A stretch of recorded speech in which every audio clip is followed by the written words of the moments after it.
মই ছাত্ৰ ছাত্ৰীসকল মই ক্লাছটো আৰম্ভ কৰিবলৈ লৈছোঁ। আজি আমি দ্বিমেৰু বিভক্ত আন্তৰ্জাতিক ব্যৱস্থাৰ পৰিসমাপ্তি the end of bipolar international system এই অধ্যায়টো আমি আলোচনা কৰিম। আমি আগৰ অধ্যায়তে ইতিমধ্যে শীতল যুদ্ধ কোল্ড ৱাৰ বিষয়লৈ আলোচনা কৰিলোঁ আৰু দ্বিমেৰু বিভক্ত আন্তৰ্জাতিক বা দ্বিমেৰু বুলি কোৱাৰ লগে লগে আমাৰ দুখন ৰাষ্ট্ৰৰ কথা আমি উল্লেখ কৰিব পাৰোঁ। সেই দুখন ৰাষ্ট্ৰ আমেৰিকা আৰু ছোভিয়েট ৰাছিয়া। আগৰ অধ্যায়টো ইতিমধ্যে মই তোমালোকক উল্লেখ কৰিছিলোঁৱে।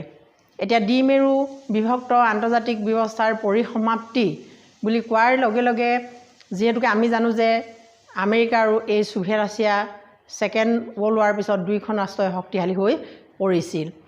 যেতিয়া এই দুইখন ৰাষ্ট্ৰৰ ভিতৰত যেতিয়া এখন ৰাষ্ট্ৰ যেতিয়া ভংগ হৈ গৈছিল, ভাঙি গৈছিল, তেতিয়া আমেৰিকা যুক্তৰাষ্ট্ৰ ছোভিয়েট ৰাছিয়া ভংগৰ পিছত গোটেই বিশ্বৰ ভিতৰতে শক্তিশালী হৈ পৰিছিল। এতিয়া এই ছোভিয়েট যিটো ব্যৱস্থা, ছোভিয়েট যি শাসন ব্যৱস্থা, সেই শাসন ব্যৱস্থানো কেনেকুৱা আছিল? যিহেতুকে আমি জানো যে ছোভিয়েট যিটো শাসন ব্যৱস্থা এইটো লেনিনৰ নেতৃত্বত সূচনা হোৱা বিখ্যাত অক্টোবৰ বিপ্লৱৰ জৰিয়তে 1917 চনত ৰাছিয়াত সমাজবাদী ব্যৱস্থা প্ৰৱৰ্তিত হয়। পুঁজিবাদৰ বিপৰীত আদৰ্শৰে প্ৰতিষ্ঠিত এই সমাজবাদী ব্যৱস্থাৰ মূল লক্ষ্যই আছিল আৰ্থ-সামাজিক সমতা আৰু ন্যায় প্ৰতিষ্ঠা কৰা। ছোভিয়েট সমাজবাদী ব্যৱস্থাই ব্যক্তিগত সম্পত্তিৰ অৱসান ঘটাই পৰিকল্পিতভাৱে সমতা নীতিৰ ওপৰত প্ৰতিষ্ঠিত এক সমাজ নিৰ্মাণৰ প্ৰচেষ্টা চলাইছিল। এই গোটেই প্ৰক্ৰিয়াটো নিয়ন্ত্ৰণ কৰিছিল ৰাষ্ট্ৰ পৰিচালনাত এটাই মাত্ৰ ৰাজনৈতিক দল আছিল, সেইটো হ'ল কমিউনিষ্ট বা সাম্যবাদী দল। এতিয়া আমি ইতিমধ্যে গম পালোঁ যে লেনিনৰ নেতৃত্বত যি অক্টোবৰ বিপ্লৱ, যি অক্টোবৰ ৰিভলিউশ্যন হৈছিল, সেই অক্টোবৰ ৰিভলিউশ্যনৰ পৰিপ্ৰেক্ষিততে বিশেষকৈ ছোভিয়েট ৰাছিয়াৰ সমাজবাদী বা সাম্যবাদী শাসন ব্যৱস্থা প্ৰৱৰ্তন হৈছিল। এতিয়া এই সমাজবাদী শাসন ব্যৱস্থাত যিহেতুকে সমজুৱাভাৱে সকলো কাম কাজ কৰা হয়, তাৰোপৰি এই যি সমাজবাদী শাসন ব্যৱস্থা, সেই শাসন ব্যৱস্থাৰ লক্ষ্য আছিল আৰ্থ-সামাজিক সমতা আৰু ন্যায়। যিহেতুকে আৰ্থ-সামাজিক অৰ্থনৈতিক দিশটো সকলো ৰাষ্ট্ৰখনৰ নাগৰিকৰ মাজত সমতা প্ৰতিষ্ঠা কৰিব বিচাৰিছিল আৰু সকলো নাগৰিককে ন্যায় প্ৰতিষ্ঠা কৰিব বিচাৰিছিল। যিহেতুকে আমি জানো যে পুঁজিবাদী শাসন ব্যৱস্থাৰ যি বিপৰীত মতাদৰ্শ, সেই মতাদৰ্শই হ'ল সমাজবাদী শাসন ব্যৱস্থা। আৰু সেই ছোভিয়েট ৰাছিয়াও এখন সমাজবাদী ৰাষ্ট্ৰ বা সাম্যবাদী শাসন ব্যৱস্থা ইয়াত প্ৰচলন আছে। আৰু সেইকাৰণে এই ছোভিয়েট ৰাছিয়া গোটেই দেশখনৰ শাসন ব্যৱস্থাটো এটা মাত্ৰ ৰাজনৈতিক দলৰ দ্বাৰাই নিয়ন্ত্ৰিত হৈ আছিল। এটা মাত্ৰ ৰাজনৈতিক দলে গোটেই দেশখনৰ শাসন ব্যৱস্থা প্ৰৱৰ্তন কৰিছিল। তাৰপিছত আহিলে দ্বিতীয় বিশ্ব ছেকেণ্ড ৱৰ্ল্ড। দ্বিতীয় বিশ্বযুদ্ধৰ পাছত পূব ইউৰোপৰ ইষ্ট ইউৰোপৰ দেশসমূহ ছোভিয়েট সমাজবাদী ব্যৱস্থা গ্ৰহণ কৰে। এই দেশসমূহক ছোভিয়েট সংঘৰ সৈন্যবাহিনীয়ে ফেচিষ্ট শক্তিসমূহৰ পৰা মুক্ত কৰিছিল। ছোভিয়েট সংঘৰ মতাদৰ্শ গ্ৰহণ কৰা এই দেশসমূহক দ্বিতীয় বিশ্ব ছেকেণ্ড ৱৰ্ল্ড আৰু সমাজবাদী শিবিৰ উভয় নামেৰে জনা যায়। এতিয়া আমি জানো যে পূব ইউৰোপৰ যিবিলাক দেশ, সেই দেশবিলাকে যিহেতুকে ছোভিয়েট ৰাছিয়াৰ লগত তেওঁলোকে সহযোগিতা কৰিছিল আৰু সেই দেশবিলাকে ছোভিয়েট ৰাছিয়াৰ যিটো মতাদৰ্শ, সেই মতাদৰ্শ তেওঁলোকে অনুপ্ৰাণিত হৈছিল আৰু সেইকাৰণে তেওঁবিলাকে ছোভিয়েট ৰাছিয়াৰ লগত তেওঁলোকে যোগদান কৰিছিল। আৰু এই ছোভিয়েট ৰাছিয়াৰ লগত যিবিলাক দেশ জড়িত হৈ আছিল বা যি ছোভিয়েট ৰাছিয়াৰ আদৰ্শৰ দ্বাৰা অনুপ্ৰাণিত হৈছিল, সেই দেশবিলাকক ছেকেণ্ড ৱৰ্ল্ড বা দ্বিতীয় বিশ্ব নামেৰে জনা যায়। আৰু এই দেশবিলাকে যিহেতুকে যিটো নেকি ছোভিয়েট সংঘৰ সৈন্যবাহিনী ফেচিষ্ট শক্তিসমূহৰ পৰা সম্পূৰ্ণৰূপে মুক্ত আছিল।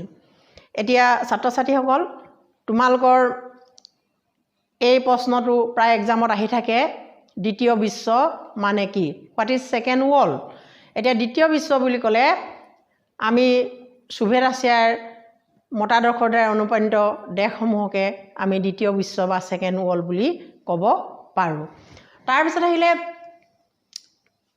ছোভিয়েট যিটো 1955 চনত স্বাক্ষৰিত ৱাৰ্ছ চুক্তি, দেশসমূহ বিশেষকৈ এই দ্বিতীয় বিশ্ব বা ছেকেণ্ড ৱৰ্ল্ডত তেওঁলোক যিয়ে জড়িত আছিল, যিহেতুকে আমি ৱাৰ্ছ টিটি বা ৱাৰ্ছ পেক, ছোভিয়েট ৰাছিয়াৰ যি সামৰিক যি মিত্ৰতা, সেই চুক্তি যি স্বাক্ষৰিত হৈছিল, সেই সামৰিক মিত্ৰতাৰ লগত জড়িত দেশসমূহ যিহেতুকে দ্বিতীয় বিশ্বৰ বুলি তেওঁলোককো ক'ব পাৰি।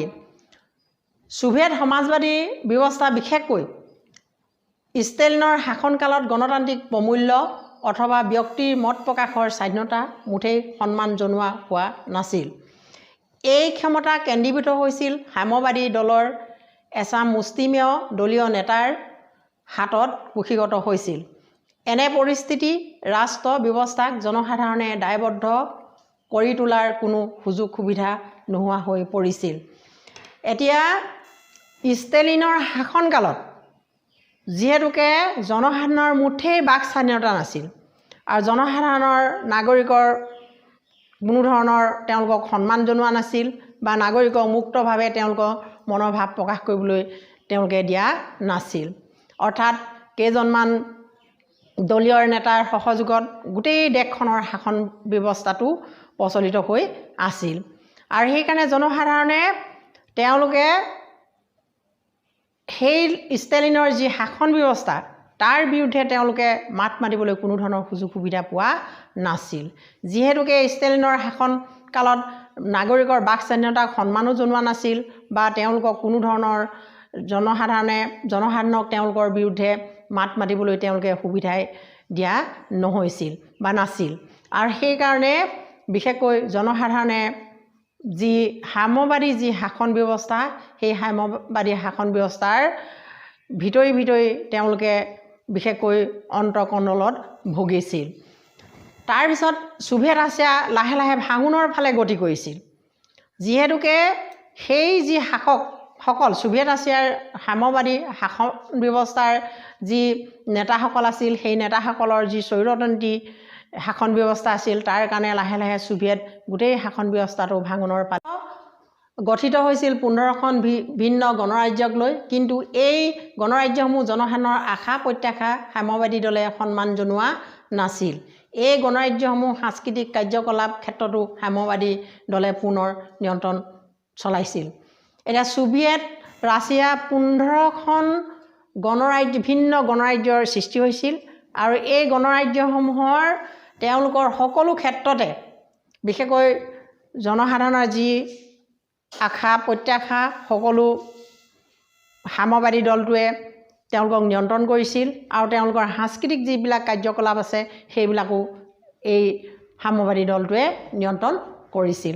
গতিকে ছোভিয়েট যি শাসন ব্যৱস্থা, এই ছোভিয়েট শাসন ব্যৱস্থাৰ 70 বছৰীয়া শাসন ব্যৱস্থাৰ জনসাধাৰণে লাহে লাহে তেওঁলোকৰ যি আশা আকাংক্ষা, সেই আশা আকাংক্ষা পূৰণ নোহোৱাৰ কাৰণে অসন্তুষ্টি প্ৰকাশ কৰিছিল আৰু সেইকাৰণে ছোভিয়েট ৰাছিয়াৰ লাহে লাহে ভাঙোনৰ ফালে গতি কৰিছিল। ছাত্ৰ ছাত্ৰীসকল, আজিলৈ মই ক্লাছটো ইমানতে সামৰিব বিচাৰিছোঁ। আমি পিছৰ ক্লাছটোত ছোভিয়েট ৰাছিয়া ভংগ হোৱাৰ কাৰণসমূহৰ বিষয় লৈ আলোচনা কৰিম।